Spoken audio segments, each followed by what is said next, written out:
राधा की शादी हुई तो वो बहुत ख्वाहिशों के साथ अपने ससुराल पहुंची, पर राधा की सारी ख्वाहिशें वहीं खत्म हो गई जब उसने अपनी सास सुधा और ननद कमलेश का व्यवहार देखा। उसकी सास और ननद बहुत ही लालची स्वभाव की थी। जब उन्होंने देखा कि राधा अपने साथ दहेज में कुछ भी नहीं लाई है, तो उन दोनों ने उस पर अत्याचार करने शुरू कर दिए। राधा बहू, नाश्ता कब तक मिल जाएगा? अभी तक तूने रसोई में कुछ भी नहीं बनाया। माँ जी, वो रसोई में नमक का डिब्बा ढूंढ रही थी। पूरी रसोई में कहीं दिखाई ही नहीं दे रहा, इसीलिए थोड़ी देर हो गई। अरे बहू, बस इतनी सी बात थी, मुझसे पूछ लिया होता। वो देखो सामने नीले ढक्कन वाले डिब्बे में नमक ही तो है। अच्छा वो, शुक्रिया माँ जी, आपने बता दिया। मैं अभी खाना लेकर आती हूँ। राधा खुशी खुशी बहुत ही स्वादिष्ट खाना तैयार करती है और सबको परोसती है। और जैसे ही सुधा, कमलेश और राधा का पति महेश खाने का निवाला मुंह में डालते हैं, वो तीनों थूक देते हैं। ये क्या माँ, मीठा खाना? इसमें तो इतनी सारी चीनी भरी पड़ी है। भला सब्जी में मीठा कौन डालता है? मीठा नहीं तो मैंने तो नमकीन खाना बनाया, ये मीठा कैसे हो गया? हाँ, ये तो मीठा है। ओह, लगता है बहू ने नमक की जगह चीनी डाल दी है। मैंने तो नमक ही डाला था माँ जी, वो आपने मुझे बताया था ना, नीले ढक्कन वाला डिब्बा जिसमें नमक था। सत्यानाश! अरे मैंने नीले ढक्कन वाला नहीं बोला था, मैंने पीला ढक्कन वाला बोला था। नीले वाले में तो पिसी चीनी रखी थी। तुझे सुनने में गलती हो गई। कैसी बेवकूफ बहू घर में आई है। नहीं माँ जी, आपने मुझे नीले ढक्कन वाला ही बोला था, मुझसे सुनने में गलती नहीं हो सकती। अरे माँ, ये कल की आई हुई आपको झूठा बना रही है, बताओ तो। राधा, ये क्या तमीज है माँ से बात करने की? माँ क्या झूठ बोलेंगी? इतने सालों से माँ ही रसोई संभाल रही है, वो इतनी बड़ी भूल नहीं कर सकती। पूरा खाना खराब कर दिया, अब दुकान पर पूरा दिन भूखा ही रहना पड़ेगा। अरे महेश बेटा, सुन तो, मैं तुझे दूसरा खाना बना कर देती हूँ। रुक तो बेटा, रुक जा। महेश गुस्से में चला जाता है और राधा की सास और ननद उसे पीटना शुरू कर देती हैं।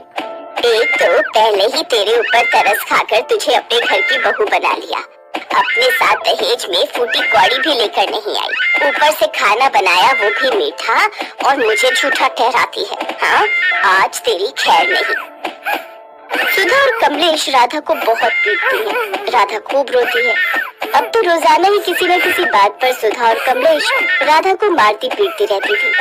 महेश अपनी माँ और बहन पर ही विश्वास करता था और उसे लगता था कि राधा ही गलत है।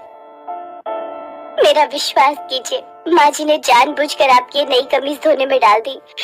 मुझे पता था कि आपने इसे धोने से मना किया है। देखो राधा, तुम मेरी माँ और मेरी बहन को बहुत बदनाम करती हो। मैं उनके खिलाफ एक शब्द भी नहीं सुन सकता। बस बस, मुझे और कुछ नहीं कहना। अब तुमने जो गलती की है उसके लिए मैं तुम्हें कुछ नहीं कह सकता, पर ध्यान रखो, तुम मेरी माँ और मेरी बहन के लिए मुझे भड़काना बंद करो, समझी? महेश राधा पर बिल्कुल भी विश्वास नहीं कर रहा था, ना ही उसकी बात सुनने को तैयार था। राधा बहुत दुखी रहने लगी। वो अपने माता पिता को इस बारे में कुछ नहीं कह सकती थी, क्योंकि राधा की परेशानी के बारे में सुनकर वो भी दुखी हो जाते। ऐसे ही कुछ दिन बीत गए।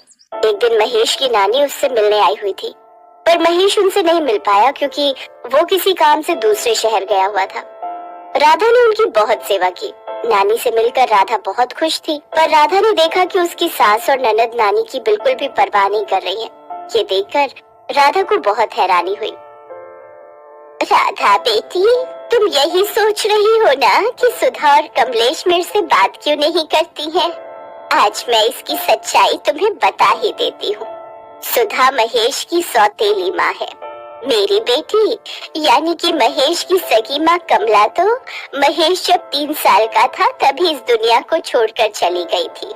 महेश ये बात जानता है, पर बचपन से वो सुधा के साथ रहा, इसीलिए वो सुधा को सगी माँ से भी ज्यादा प्यार करता है और कमलेश को अपनी सगी बहन की तरह ही प्यार दुलार देता है। पर वो ये नहीं जानता कि सुधा और कमलेश उसे सौतेला ही मानती हैं। बाकी तो तुमने शादी के बाद देख ही लिया होगा। मैं जानती हूँ इन्होंने तुम्हें भी नहीं छोड़ा होगा। इन्हें पैसे वाले घर की लड़की बहू बनानी थी। ये दोनों एक नंबर की लालची हैं। नानी जी, मैंने उनसे कई बार इस बारे में बात की है, पर यह है कि मेरी सुनते ही नहीं है। मुझे नहीं समझ में आता कि मैं ऐसा क्या करूं ताकि माँ जी और कमलेश की सच्चाई इनके सामने आ जाए। सुधा और कमलेश बाजार गई हैं।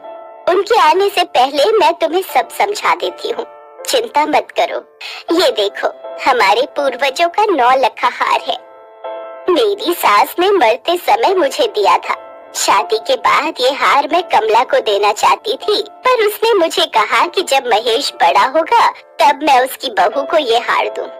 कमला और जमाई बाबू तो ये सब देखने के लिए अब इस दुनिया में नहीं है। बेटी, ये 9 लखा हार अब मैं तुम्हें दे रही हूँ।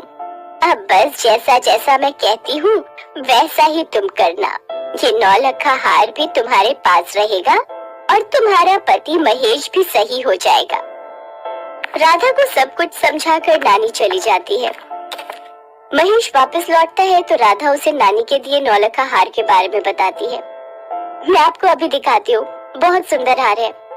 एक काम करते हैं, हम इसे माँ को दे देते हैं, माँ संभाल कर रख लेंगी।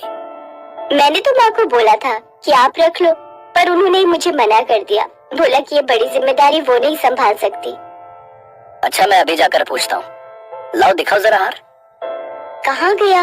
अभी तो यही रखा था। अरे, 9 लखा हार कहाँ चला गया? मैंने तो अलमारी में इसी डिब्बे में रखा था। महेश, हार गायब है। माँ, आपने राधा का 9 लखा हार देखा, जिसको रखने की जिम्मेदारी राधा आपको दे रही थी? कौन सा 9 लखा हार? मुझे किसी हार के बारे में नहीं पता।